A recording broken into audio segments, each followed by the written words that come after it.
Buenos días, ministro y secretario. Principalmente para el ministro ahorita, ¿qué respuesta le pueden dar a los guatemaltecos que a la larga se han sentido defraudados porque la bancada en el Congreso de la República jugó las mismas reglas de siempre, de las alianzas que tuvieron para poder aprobar el presupuesto, lo cual se presta también a corrupción dentro del presupuesto aprobado? Estructuralmente no lograron cambiar más allá del artículo 14 de la realidad de la rendición de cuentas y del sistema de justicias. No, a ver, yo creo que usted me está pidiendo que opine sobre otro organismo del Estado. Yo como ministro tengo mis límites, pero sí quiero llamar a la reflexión de que la política requiere acuerdos, requiere consensos, y eso no es corrupción, es gobernabilidad. No hay, en el presupuesto aprobado, no hay ninguna cláusula que legitime la corrupción, no hay ningún elemento que nos haga tener preocupación sobre lo que se ha acordado. Recuerden ustedes que constitucionalmente el Congreso de la República puede hacer un presupuesto completamente distinto al que envía el organismo ejecutivo. Entonces, mi percepción del presupuesto es que es un buen presupuesto, es un presupuesto con potencia y es un presupuesto que sienta las bases también para una mayor transparencia, una mayor rendición de cuentas y una lucha contra la corrupción, al tiempo en que el presupuesto cumple con lo que quiere la sociedad. La sociedad quiere carretera, la sociedad quiere que haya medicamentos, la sociedad quiere que haya gobernabilidad, que hayan viviendas, y no lo podríamos hacer si no hay consensos en el Congreso para que avance la agenda del país. Gracias, señor ministro. Hay una repregunta para su persona de parte de la periodista Dalia Mendoza. Ministro, se habla que el presupuesto es de 148 millones y centavos. Millardos. Millardos. Sin embargo, son 3.500 millones de quetzales más. Prácticamente sería el presupuesto de 152 millones de quetzales. Millardos. Sí, bueno, quedó un artículo que permite ampliar en las necesidades que el plan de emergencia y extraordinario de rehabilitación de puentes y carreteras nos vaya a dictar. Se puede activar o no, todo dependerá de lo que diga el plan extraordinario, y es un mecanismo que nos va a permitir responder de una manera más estructural a las necesidades que hoy tenemos de garantizar la mejor viabilidad posible en las carreteras principales del país. Gracias, señor ministro. Continuamos con Brainer Ruiz de Alba Visión. Buenos días, ministro y secretario. Dos preguntas para el ministro de Finanzas. La primera, ¿qué opinión le merece en cuanto se habla de un presupuesto que pues es la cantidad elevada a nivel Centroamérica? ¿Cómo lo podría ver usted? ¿Cuál sería su postura al respecto? Sin embargo, también el INDE daba a conocer que el uso de los fondos de saldo de caja, alrededor de 2 millones de 2 millones de ciudadanos se quedarán sin acceso a energía eléctrica. Esto como parte del programa de electrificación social. El Congreso aprobó la ley del presupuesto que el gobierno no traslade recursos al INDE. Entonces, ahí ¿cómo estaría la situación en los saldos de caja? Tomando en cuenta que si esto sí fuera cierto, Guatemala estaría comparándose con Haití en cuanto a mayor cantidad de ciudadanos sin energía eléctrica. ¿Se espera que se pueda platicar con los diputados o cuál sería su opinión al respecto? Gracias. Okay, muchas gracias. Sobre la primera pregunta, aún con lo potente que es este presupuesto, sigue siendo el presupuesto más pequeño de Centroamérica.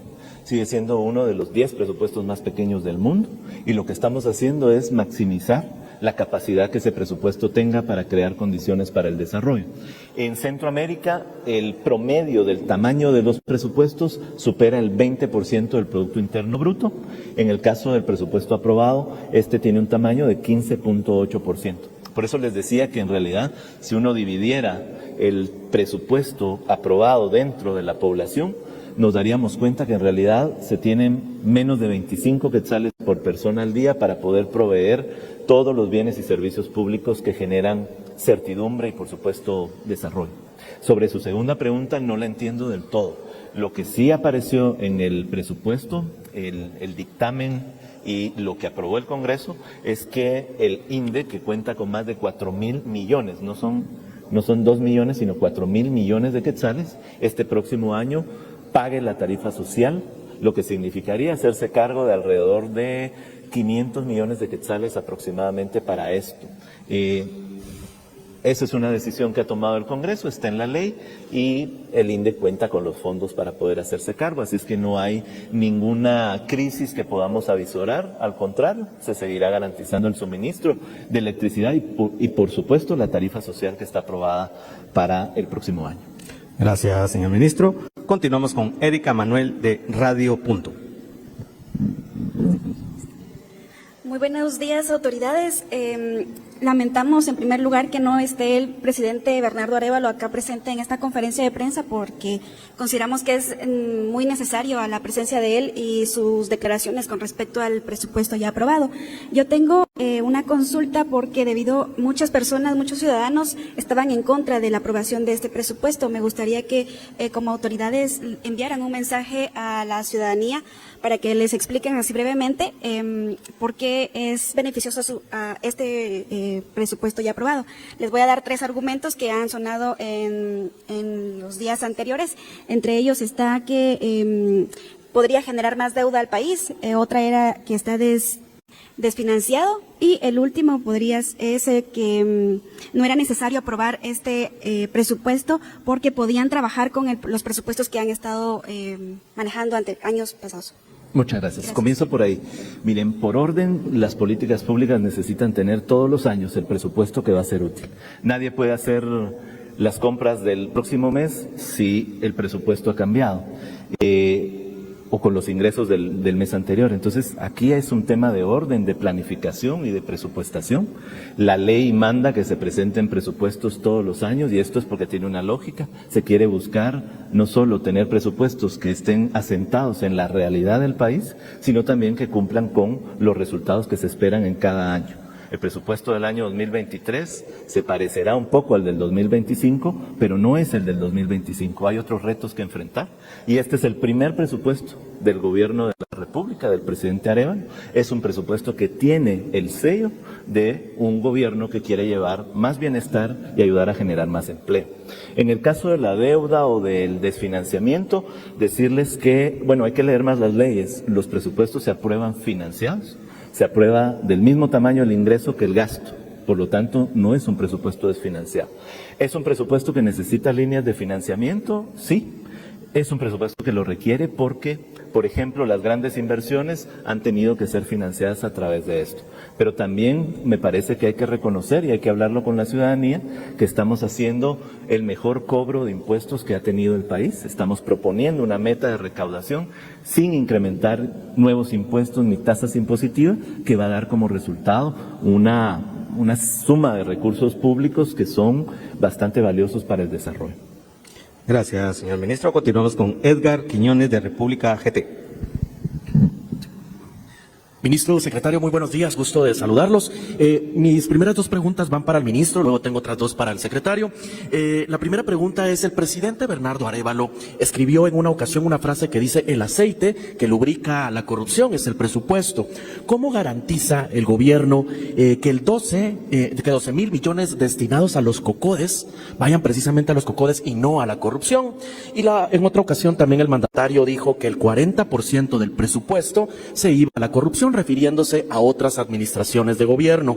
¿Cómo garantiza el Ejecutivo que 154,000 millones van destinados a donde tendrían que estar destinados y no un 40% a la corrupción? Esas como medidas de transparencia. Luego tengo otras 2 preguntas para usted, secretario. Tal vez solo el último dato, no sé de dónde sacó 154, son 148,500. ¿Cómo garantiza entonces el Ejecutivo esto? Bueno, como lo comentaba yo en la presentación, primero, nosotros estamos impulsando medidas de transparencia, de lucha contra la corrupción.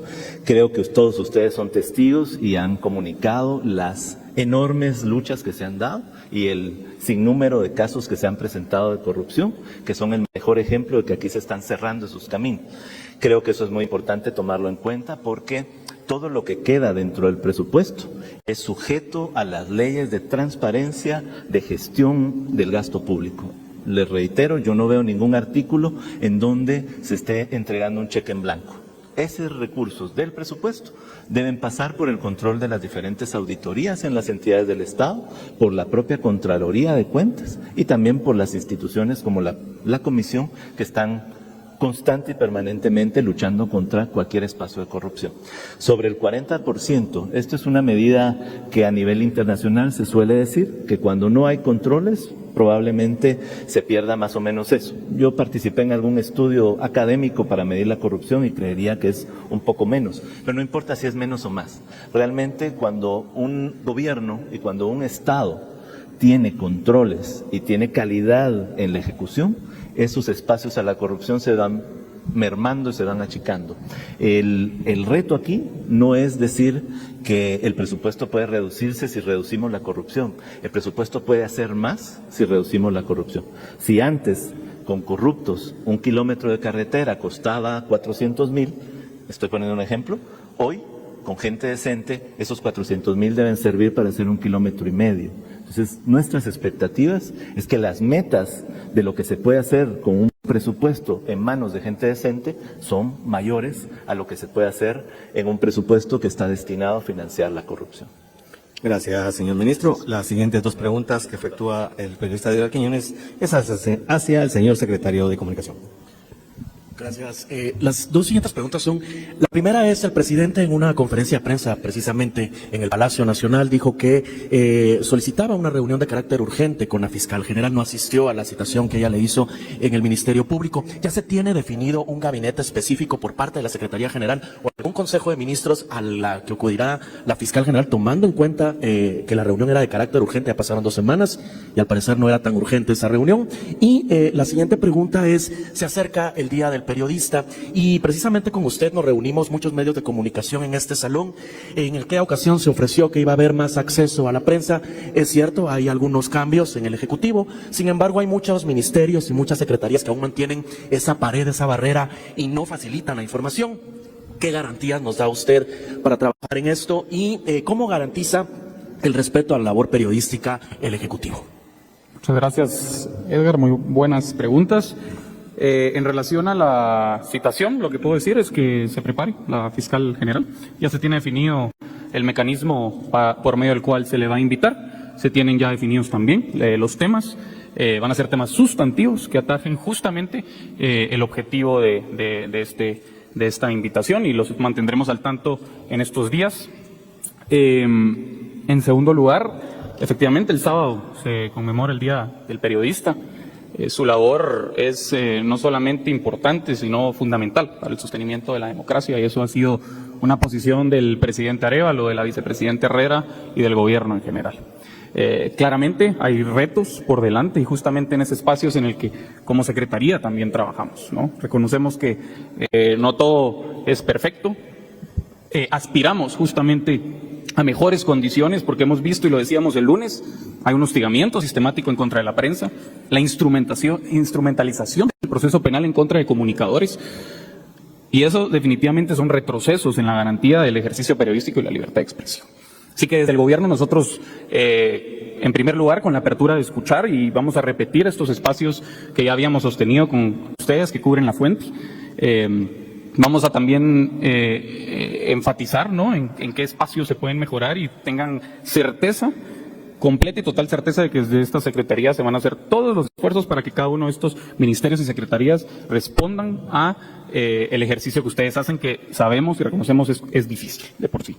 En todo caso, creo que esta línea de comunicaciones es fundamental y seguiremos construyendo sobre la base de una sociedad en la que se respete y se garantice el ejercicio periodístico, y desde el gobierno haremos todos los esfuerzos para materializar eso. Gracias, señor secretario. Rogamos continúe en el podio, señor secretario. La siguiente pregunta la efectúa Sofía Araujo hacia su persona y después hará una pregunta al señor ministro de Finanzas. Muy buenos días, secretario, señor ministro. ¿Encuadra este presupuesto en el discurso de campaña que dio el señor presidente del 40% que iba directamente a corrupción? Y si es así, ¿en qué parte y cómo lo van a dosificar para ese fin? La otra, muchos, ¿verdad?, los consensos que se vieron en esta aprobación de varias leyes en el Congreso, incluía precisamente un aumento salarial de los diputados. ¿Cómo lo ven ustedes este aumento salarial? Sabemos que la bancada Semilla votó en contra. Sin embargo, ellos pues reciben este salario, lo recibirían porque la mayoría votó a favor. Si es así, ellos ya mostraron o van a mostrar, digamos, el comunicado donde digas el resto del salario será entregado a entidades benéficas, se va a dar, digamos, a alguna parte del presupuesto. Esa sería, tengo otra pregunta, pero me gustaría que respondieran esas dos primero. Gracias. No Gracias, sé, Sofía. sí. Creo que la primera pregunta la voy a dejar al ministro. Sin embargo, voy a contestar la segunda. Creo que no le corresponde al gobierno emitir un juicio de valor en cuanto a lo que va a hacer o no la bancada. Lo que sí es cierto es circunscribirnos a los hechos. La bancada Semilla votó en contra de esta enmienda, votó en contra del presupuesto del organismo legislativo, y esa es la misma posición del gobierno. Y en todo caso es del organismo legislativo que con base a una mayoría lo aprobó, y corresponderá a ellos responder oportunamente cuál va a ser la actitud que asumirán ante la aprobación del presupuesto de este organismo de Estado. Muchas gracias. Bueno, es nuevamente la pregunta sobre el 40% de corrupción. Aquí reitero, las mejoras en la calidad del gasto público son las que van cerrando los caminos a la corrupción, los controles, las auditorías internas de cada entidad y, por supuesto, una Contraloría General de Cuentas que tiene como atribución precisamente cerrar caminos a la corrupción. Si estas entidades están actuando de manera integral y coherente y se están fortaleciendo, lo que vamos a tener es una reducción de la corrupción. De parte del Gobierno central, eso se ha cumplido y se está cumpliendo. Y el resultado de esto no debería de ser que hacemos menos, sino que logramos hacer más con el presupuesto. Y ponía el ejemplo de si en un gobierno con corrupción se hace 1 kilómetro, en un gobierno que controla la corrupción se debería de hacer más o menos por el mismo monto, un poco más de ese kilómetro, 1,5 kilómetros, decía yo como ejemplo. Entonces, realmente estos son procesos que ustedes pueden evidenciar en el trabajo de la Comisión Nacional contra la Corrupción, pueden evidenciar en todo lo que se está haciendo para rendir mejor cuentas en los sitios de los diferentes ministerios, en particular del sitio de finanzas, donde hoy los ciudadanos pueden acceder a muchísima más información, notar lo que se está comprando, a quién se le está comprando, cuánto cuesta elaborar 1 kilómetro de carretera o comprar un lapicero. Estamos dando todas las herramientas para que no solo a lo interno del gobierno se luche contra la corrupción, sino también desde afuera. Uno de los grandes compromisos específicamente en esta materia es que tenemos que tener tanta información, tanta capacidad de rendir cuentas, que las personas sean también los propios jueces de lo que está sucediendo con el poder público. Gracias, señor ministro. La periodista Sofía Araujo tiene 2 preguntas más que le solicitamos amablemente sea bien breve para darle más espacio a las demás periodistas. Señor secretario, señor ministro, porque los dos, no sé quién de los dos quiere hacer la respuesta. Las cámaras empresariales han emitido muchos comunicados donde indican que este presupuesto pone en riesgo la estabilidad económica del país al ser muy elevado. También esta opinión fue el diputado Samuel Pérez indicó que no comparte la idea de CACIF y que CACIF está equivocado en ello. ¿Cómo ven ustedes esta parte de que, digamos, el sector privado lo vea muy peligroso el aprobar este presupuesto? Bueno, nosotros valoramos todas las opiniones y todas las preocupaciones que pueda tener la sociedad.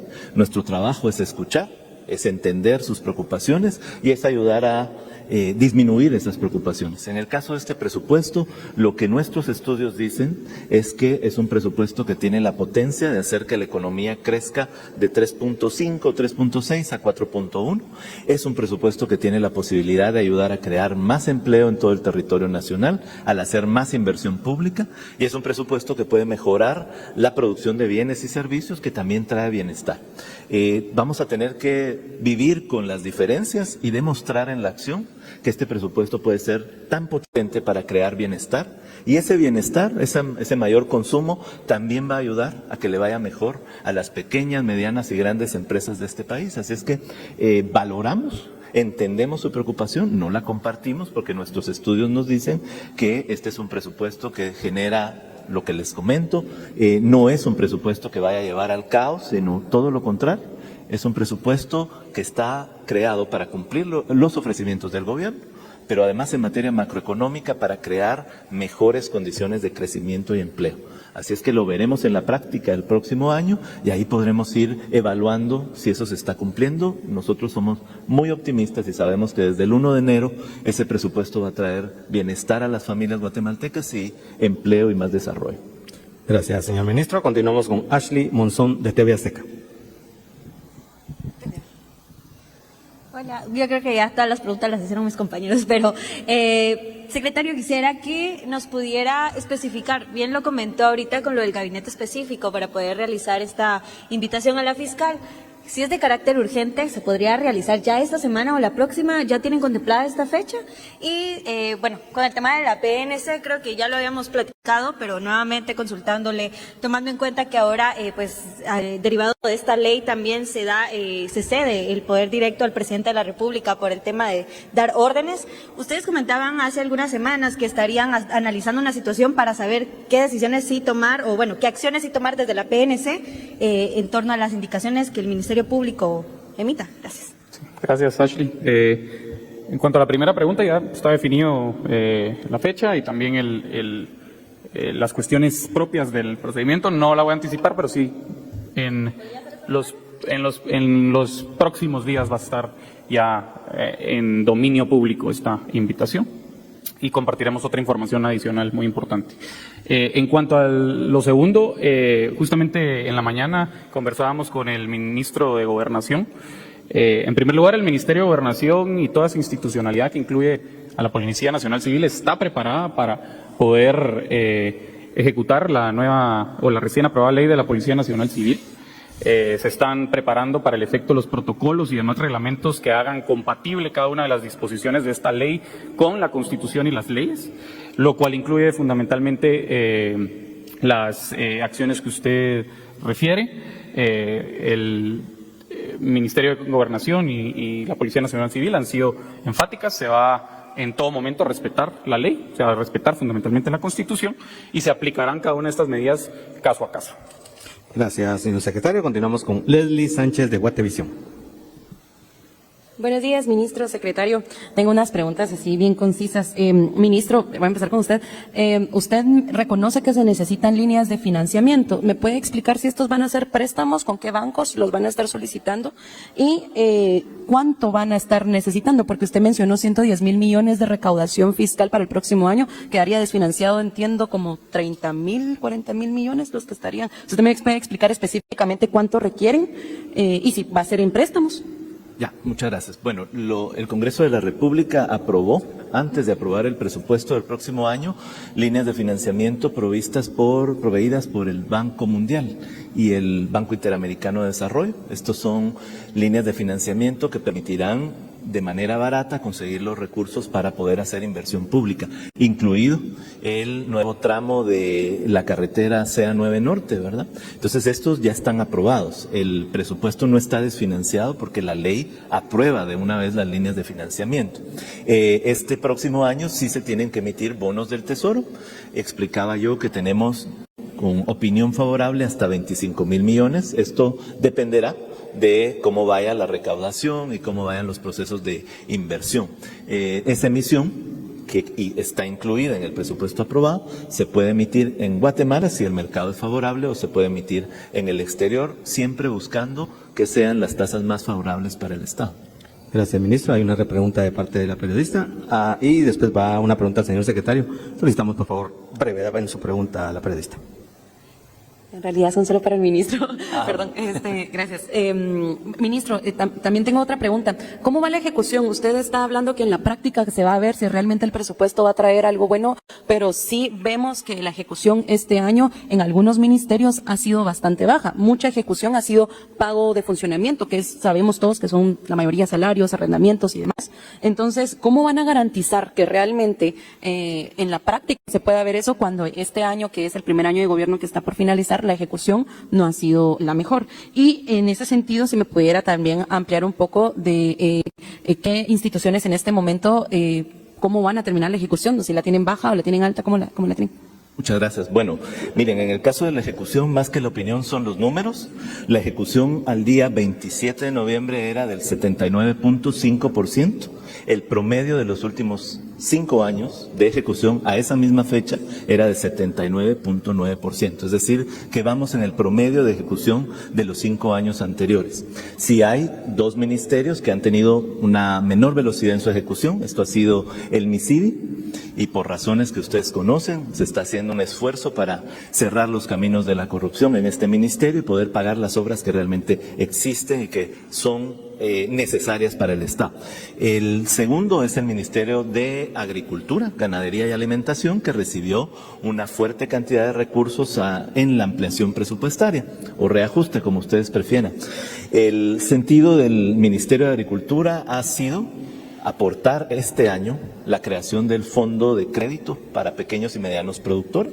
Esa ejecución se va a concretar esta semana y son 500 millones, y entiendo por discusiones del propio ministro de Agricultura que se ha concretado también la adquisición de fertilizantes. Con esto tendríamos 1.000 millones de ejecución en este ministerio, y nuestra perspectiva es que al final de este primer año presupuestario vamos a tener un nivel de ejecución de entre 92 y 95%. Aquí yo aprovecho a reiterar que no se debe premiar a un gobierno o a una entidad si ejecuta el 100%. Tenemos que comenzar a ver los resultados. Y yo invito a que ustedes vean los resultados. Vayan a encontrarse, por ejemplo, con el primer municipio que ha sido libre ya de pisos de tierra, con el programa de remozamientos escolares, con los textos escolares que están llegando, con un programa efectivo de alimentación escolar. Todo eso es gasto de funcionamiento, pero creo que nadie en la sociedad estaría en contra del programa de alimentos o del programa de medicamentos. Entonces, se está haciendo un trabajo de ejecución efectiva. Queremos que los ministros ejecuten cumpliendo los resultados. Eso es lo más importante en este momento.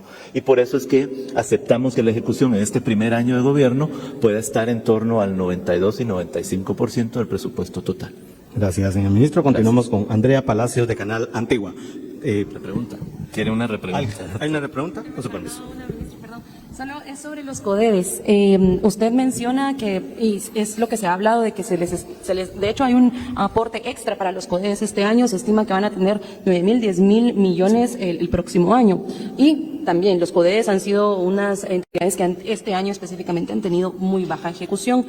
¿Cómo se va a garantizar? Porque la propia CEGEPLAN y la propia Secretaría Ejecutiva reconocen que no tienen la capacidad de supervisión de las obras que se realizan a través de los CODEDES. ¿Por qué premiarlos entonces con este aporte extra?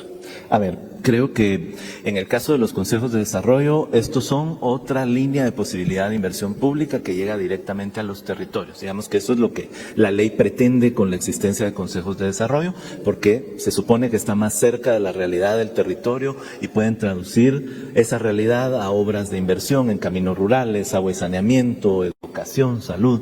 Entonces, por ese lado, es una línea de financiamiento para la inversión.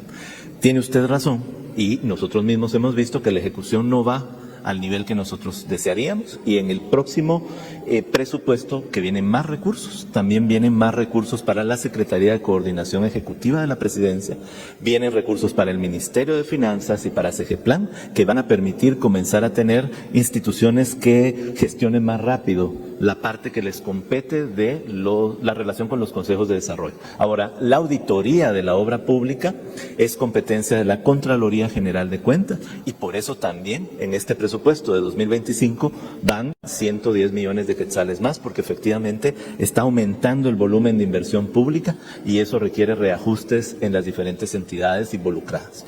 Gracias, señor ministro. La última intervención es de la periodista Andrea Palacios, de Canal Antigua. Buenos días, autoridades. Con respecto al fondo de primera vivienda, se han visto muchos comentarios de personas que no, pues han llenado los requisitos y les es negado el acceso a este programa. ¿Qué nos podría comentar al respecto? No tener información de lo que usted me está diciendo. Esto es un fondo que pasa por la revisión de un banco. Es un fondo en el que se tiene que valorar si las personas cumplen los requisitos para poder obtener los créditos, y por lo tanto toda la persona que siga los procedimientos del banco va a poder conseguir los recursos toda vez cumpla los requisitos, ¿verdad? Entonces yo en este momento no he escuchado ningún comentario al respecto, pero vamos a solicitar la información al Crédito Hipotecario Nacional. Muchas gracias, autoridades, por la información. Pues de nuevo muchas gracias a todos los medios de comunicación, una conferencia de prensa más oportuna por el momento. Muchas gracias, señor ministro. Yo quería concluir con una reflexión por la pregunta de Edgar, y me recordaba una de las frases del Quijote, que dice: la verdad adelgaza y no quiebra, y siempre anda sobre la mentira como el aceite sobre el agua. Creo que en el marco del Día del Periodista, a mí no me gusta decir celebración, yo más lo considero un momento oportuno de reflexión. Tenemos retos gigantes en este país y uno de ellos es cómo aspiramos a ser una sociedad más libre, que garantice los derechos de todos, pero en particular por la fecha de los periodistas, ¿no? Y pues agradecerles de parte del gobierno el trabajo que hacen. Sabemos de las largas jornadas y de las condiciones complejas en las que cada uno de ustedes se desenvuelve. Y pues espero que este espacio, aunque mínimo, sea también un espacio oportuno para pues extender esa felicitación y reafirmar de nuevo que cuentan con el apoyo del gobierno para su ejercicio periodístico, el mío en particular, y que realmente es un privilegio poder estar en este espacio compartiendo con ustedes en un momento en el que el país vive momentos de transformación grandes que incluyen, por supuesto, también cómo aspiramos a ser una sociedad que garantice mejor sus derechos. Así que muchas gracias, que pasen feliz jueves y nos vemos el lunes. De esta manera damos por concluida esta conferencia de prensa. Y bien, hasta acá el video de hoy. Recuerden que ustedes tienen la última opinión que pueden dejar acá abajo en la cajita de comentarios. Dicho esto, nos vemos hasta el siguiente video. Adiós.